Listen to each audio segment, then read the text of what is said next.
how this cult got very close to ending the world.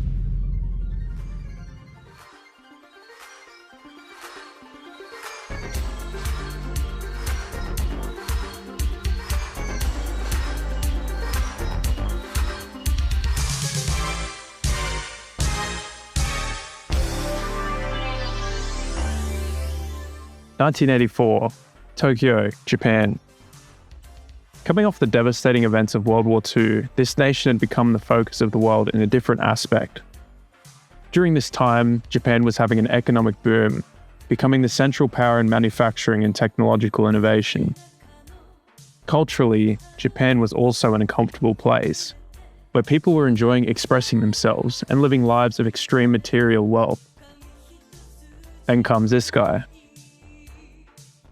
Born Chizuo Matsumoto in 1955, he was a partially blind acupuncturist and a failed pharmacy owner who had been arrested for selling fake snake oil cures. He was an outsider in Japanese society, poor, visually impaired, and rejected by the elite universities he desperately wanted to attend. But despite all his shortcomings, he had one gift: charisma. He rebranded, growing a beard and changing his name to Shoko Asahara, and started a yoga venture, taking up his previously failed venture of snake oil sales, but not selling health. He was selling superpowers.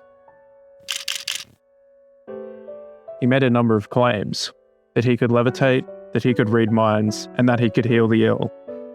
He claimed he was the first person to achieve true enlightenment since the Buddha himself.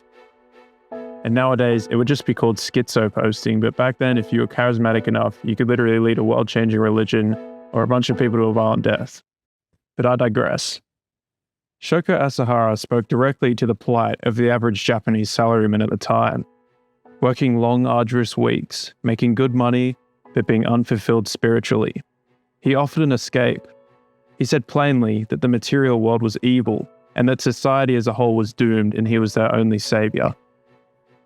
And this is the most dangerous part. His followers weren't just lost teenagers or curious salarymen, but he actually sought out the intellectual elite of Japan at the time. Top-of-the-line heart surgeons, physicists, and chemical engineers from Japan's top institutions, preying perfectly on their disillusionment. While having a base of logic, they sought a spiritual angle, and Shoko fulfilled this perfectly, stating to them that their science was not enough. They needed his spiritual powers, and with this, they, and by proxy him, could redesign the world. He called this group Amshin Rikyo, or Supreme Truth. By the early 90s, he had thousands of followers, and over $1 billion in assets. But the persona of yoga teacher, spiritual aficionado was wearing thin. Asahara, in a bid to animate his followers even more, foretold of incoming apocalypse, of biblical proportions, a horrific war that only his followers would prevail from. And he knew the world wasn't ending, so he decided to speed that up.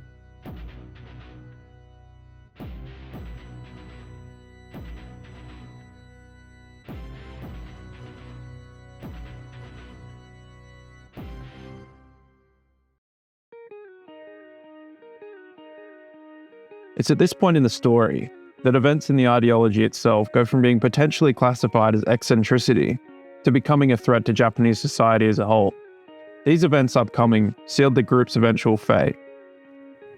The opening salvo in this transformation, from a weird yoga group to paramilitary organization, occurred in 1989. A lawyer named Satsumi Sakamoto, well known for action against Japan's many cults, began investigating this strange group. After a few months of investigation, Satsumi discovered a number of shocking facts about the group. And from this, he authored a lawsuit with which he would bring Shoko's group down completely. An interview with Sakamoto was taped by the Tokyo Broadcasting System network regarding his findings and his efforts to fight against the group for the victims and victims' families. For whatever reason, the unedited, unanonymized portion of the interview was shown to the group, and they promptly discovered the location and identity of their largest critic. On the 4th of November 1989, 6 cult members broke into the Sakamoto family home at 3 a.m.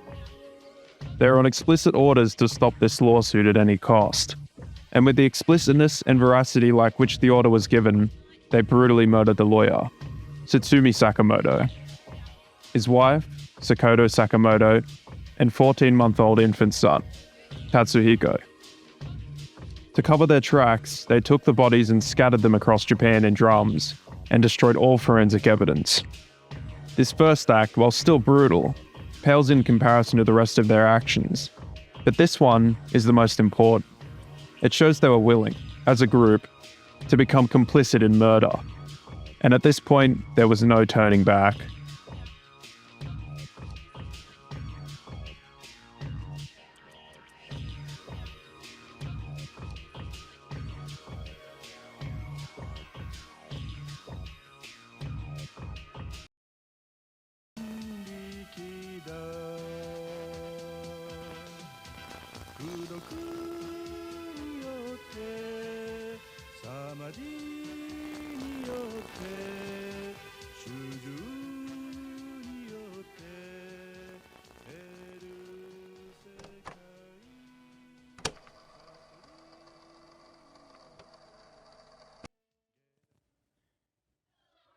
This is where the group's true reign of terror began. After the events involving the lawyer, the group slowly became more and more sinister, action by action. And to further the agenda of the apocalypse, the group began devising ways to cause as much destruction as possible. With this large base of devoted members and wealth, the group decided to begin building, provisioning, and purchasing a large number of buildings across Japan. And strangely enough, a single outpost in the remote Australian outback, which will be revisited later in this video.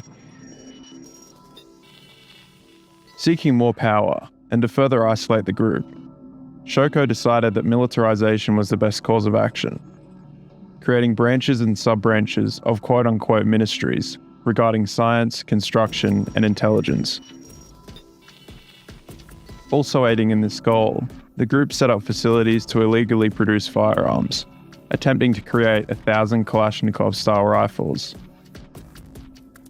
At one point, the group, still a religious organization, came in possession of a Mi-17 transport helicopter, smuggling it into Japan piecemeal.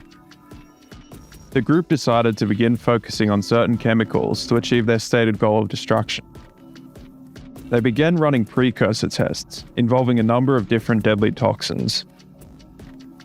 Aforementioned, a large amount of the testing for the chemical agents took place in Banjawan Station, Western Australia, which the group had purchased in the lead up to their most infamous incident. Mass graves of sheep bones were found buried near the property, showing that they had used local animals as lab rats for the sarin and anthrax they were making.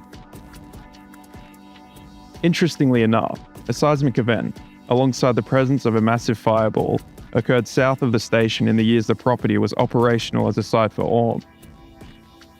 This incident, and the presence of a number of ex-Soviet nuclear scientists, alongside the group actively seeking out uranium from the surrounding area, hints at the possibility that they may have engineered a nuclear weapon, but this is just a theory. Their first attempt took place in Komedo, East Tokyo. They sprayed liquid anthrax from a cooling tower for a period of 24 hours. This wasn't successful. The group's scientists had synthesized the wrong strain of anthrax, a non-lethal, at least to humans, pathogen.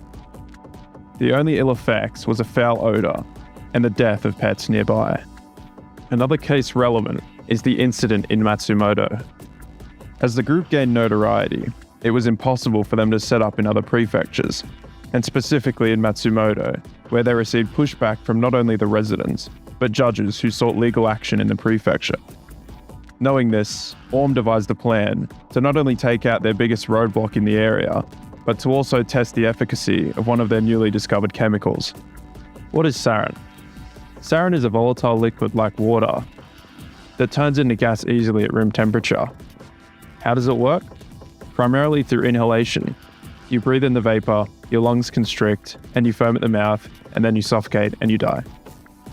On the night of June 27, 1994, members of the cult arrived in the Matsumoto prefecture, bringing with them a specially designed refrigerator truck, which had the capability to release an aerosolized form of sarin gas.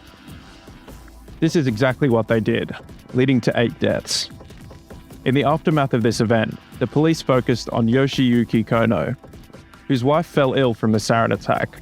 The police discovered a large amount of pesticide in his residence, and he was subsequently blamed for manufacturing and spreading the chemical, yet again leading to the emboldening of the group and no legal consequences.